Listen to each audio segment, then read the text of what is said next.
ఛత్తీస్గఢ్లోని బీజాపూర్ జిల్లాలో మావోయిస్టులకు భద్రతా దళాలకు మధ్య ఎదురుకాల్పులు కొనసాగుతున్నాయి. నేషనల్ పార్క్ అటవీ ప్రాంతంలో జరిగిన ఈ ఎన్కౌంటర్లో ఒక మావోయిస్ట్ మరణించినట్లు సమాచారం. మావోయిస్ట్ కీలక నేత హిడ్మాను లక్ష్యంగా చేసుకుని ఈ సర్చ్ ఆపరేషన్ ప్రారంభించారు. ఘటనా స్థలంలో భారీగా పేలుడు పదార్థాలు, ఆయుధాలను భద్రతా దళాలు స్వాధీనం చేసుకున్నాయి. మావోయిస్టుల ఏరివేతకు ఈ ఆపరేషన్ కొనసాగుతోంది. మరిన్ని వివరాలు తెలియాల్సి ఉంది.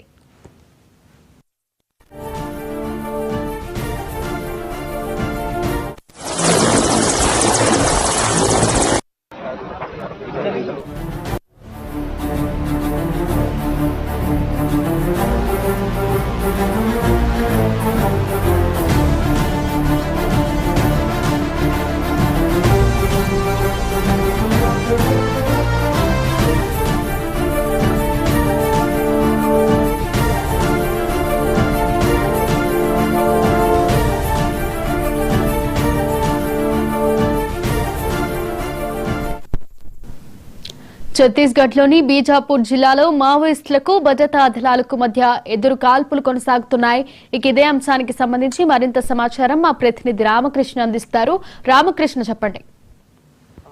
బీజాపూర్ జిల్లా నేషనల్ అటవీ ప్రాంతం సరిహద్దుల్లో పెద్ద ఎత్తున మావోయిస్టులు ఉన్నారన్నటువంటి సమాచారంతో ఈ రోజు తెల్లవారుజాము నుంచి పెద్ద ఎత్తున భద్రతా బలగాలు అటవీ ప్రాంతాన్ని చుట్టుముట్టి కూంబింగ్ నిర్వహిస్తున్నాయి. ఈ క్రమంలోనే భద్రతా బలాలకు మావోయిస్టులు తారసపడడంతో ఎదురు కాల్పులు జరుగుతున్నాయి. ఎదురు కాల్పుల్లో ప్రస్తుతం ఒక మావోయిస్టు మృతి చెందినట్లుగా భద్రతా బలగాలు అయితే ప్రకటించాయి. దాంతో పాటు సంఘటనా స్థలం నుంచి మావోయిస్ట్ పార్టీకి సంబంధించినటువంటి పేలుడు పదార్థాలను పెద్ద ఎత్తున స్వాధీనం చేసుకున్నారు. ఇంకా ఎదురు కాల్పులు కొనసాగుతూనే ఉన్నాయి. ఎందుకంటే మావోయిస్టుకు సంబంధించినటువంటి కీలక నేత హిడ్మా ఆ ప్రాంతంలో ఉన్నారన్న ఒక స్పష్టమైనటువంటి సమాచారంతో భద్రతా బలగాలు ఆ ప్రాంతాన్ని పెద్ద ఎత్తున చుట్టుముట్టాయి. ఈ క్రమంలోనే ప్రస్తుతం హోరాహోరీగా కాల్పులు అయితే కొనసాగుతున్నాయి. ఈ కాల్పుల్లో ఇంకా చాలా మంది మావోయిస్టులకు గాయాలైనట్లుగా భద్రతా బలగాలు అయితే చెప్తున్నటువంటి పరిస్థితి ఉంది. గతంలో కూడా మనం చూసాము, ఛత్తీస్గఢ్ లో జరిగినటువంటి ఎన్కౌంటర్ లో మావోయిస్టు అగ్రనేత మరణించారు. ఇక మావోయిస్ట్ పార్టీకి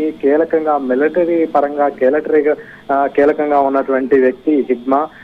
ఈ హిడ్మానే ప్రస్తుతం భద్రతా బలగాల టార్గెట్ గా ఉన్నాడు. ఆపరేషన్ కర్రెగుట్ట కూడా హిడ్మా టార్గెట్ గానే నిర్వహించారు. అక్కడ దాదాపుగా నెల రోజులు కూంబింగ్ నిర్వహించినప్పటికీ కూడా హిడ్మా అక్కడి నుంచి సురక్షితంగా బయటపడ్డాడు అని చెప్పి భద్రతా బలగాలు భావిస్తున్నాయి.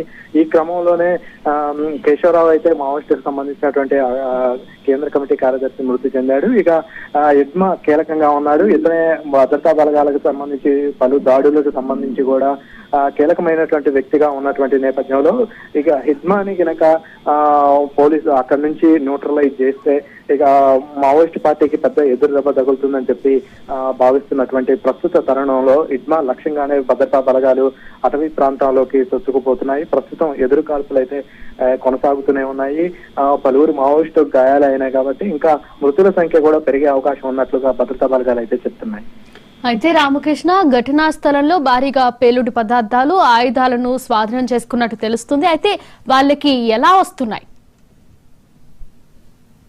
మావోయిస్ట్ పార్టీకి సంబంధించినటువంటి కీలక నేత హిడ్మా మిలిటరీ కమాండర్ గా ఉన్నారు. ఇతని నేతృత్వంలోనే భద్రతా బలగాల మీద దాడులు కావచ్చు, ఇంకా ఎటువంటి దాడులు నిర్వహించాలన్నప్పటికీ కూడా హిడ్మా నేతృత్వంలోనే జరుగుతూ ఉంటాయి. కాబట్టి దీనికి సంబంధించి హిడ్మా ఆ ప్రాంతంలో ఉన్నాడంటే హిడ్మాతో పాటు పెద్ద ఎత్తున ఆయుధాలు కూడా ఉంటాయని చెప్పి భద్రతా బలగాలు భావిస్తున్నాయి. ఈ క్రమంలోనే అక్కడ జరిగినటువంటి ఎన్కౌంటర్ లో ఒక మావోయిస్ట్ మృతి చెందారు. ఆ సంఘటనా స్థలంలో పెద్ద ఎత్తున మావోయిస్ట్ పార్టీకి సంబంధించినటువంటి పేలుడు పదార్థాలను, ఆయుధాలను అయితే స్వాధీనం చేసుకున్నారు. ఇంకా ఎదురు కాల్పులు కొనసాగుతూనే ఉన్నాయి కాబట్టి ఇంకా పెద్ద సంఖ్యలో మావోయిస్ట్ పార్టీకి సంబంధించినటువంటి ఆయుధాలు కూడా ఆ ప్రాంతంలో లభ్యమయ్యే అవకాశాలు ఉన్నట్లుగా భద్రతా బలగాలు అయితే భావిస్తున్నాయి. మరికొద్ది గంటల పాటు కూడా ఈ ఎన్కౌంటర్ అయితే కొనసాగే అవకాశం కనపడుతుంది.